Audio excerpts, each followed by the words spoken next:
वो कुछ विक्टिम्स के बॉडीज को अलग अलग कर देता था और फिर उनके हेड्स को ट्रॉफी के तरह सजा के रखता था। उसका नाम सुनते ही लोगों के दिल का धड़कन थोड़ा तेज चलने लगता था। उसकी मदर का बिहेवियर भी काफी एब्यूसिव था। वायलेंट फैंटेसीज को भी एक्सप्लोर करने लगा था। उसने यंग वुमेन्स को टारगेट किया, उनके साथ नेक्रोफिलिक एक्ट्स परफॉर्म करता था। उसने अपनी मदर को ही दिया। सुनने से ही आपको एक रोंगटा खड़ा होने वाला फीलिंग आएगा। उसका नॉर्मल अपीयरेंस और चार्म उसकी साइकोपैथिक टेंडेंसी को छुपाता था। हे दोस्तों, welcome back to our channel. आज हम बात करेंगे एक ऐसे इंसान के बारे में जिसने अपनी बर्बरता से पूरी दुनिया को हिला के रख दिया। यह है एडमंड कैम्पर, जिसे क्विड के नाम से भी जाना जाता है। तो बिना किसी देरी के चलिए शुरू करते हैं।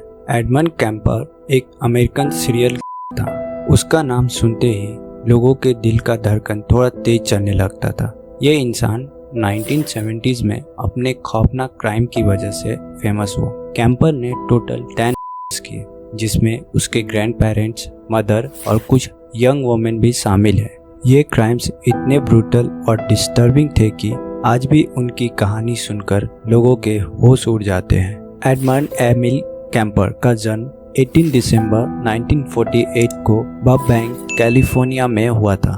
उसका बचपन काफी टेरिफिक था।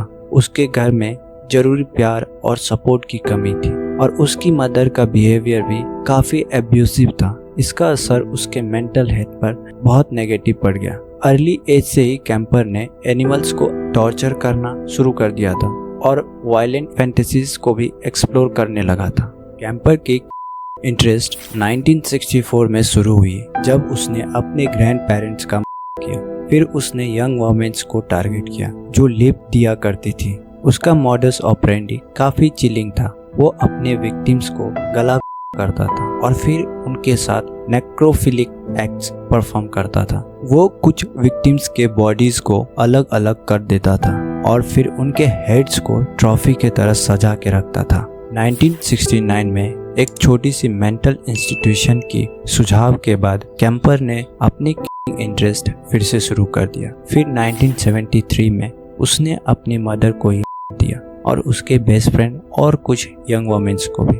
फिर कुछ समय बाद कैम्पर ने अपने क्राइम्स को स्वीकार किया और पुलिस को बॉडी की लोकेशन बताई। कैम्पर को 24 अप्रैल 1973 को अरेस्ट कर लिया गया। उसने अपने क्राइम को डिटेल में कन्फेस किया और इसके कन्फेशन की डिटेलिंग इतनी चिलिंग थी कि आज भी सुनने से ही आपको एक रोंगटा खड़ा होने वाला फीलिंग आएगा। उसका ट्रायल 1973 में हुआ और उसे लाइफ इम्प्रिजनमेंट, वो भी बिना पे रोल की मिली। कैम्पर को एंटी सोशल पर्सनैलिटी डिसऑर्डर और नार्सिसिस्टिक पर्सनैलिटी डिसऑर्डर डायग्नोस किया गया। उसका नॉर्मल अपीयरेंस और चार्म उसकी साइकोपैथिक टेंडेंसी को छुपाता था। उसके इंटरव्यूज और कन्फेशंस से हमें उसकी साइकी और वायलेंस का नेचर समझने को मिलता है। कैम्पर का केस एक परफेक्ट एग्जाम्पल है उन लोगों का जो सोसाइटी में नॉर्मल दिखाई देते हैं लेकिन अंदर से वो वायलेंट टेंडेंसी रखते हैं। ये हमें ये भी सिखाता है कि वार्निंग साइंस को समझना कितना जरूरी है।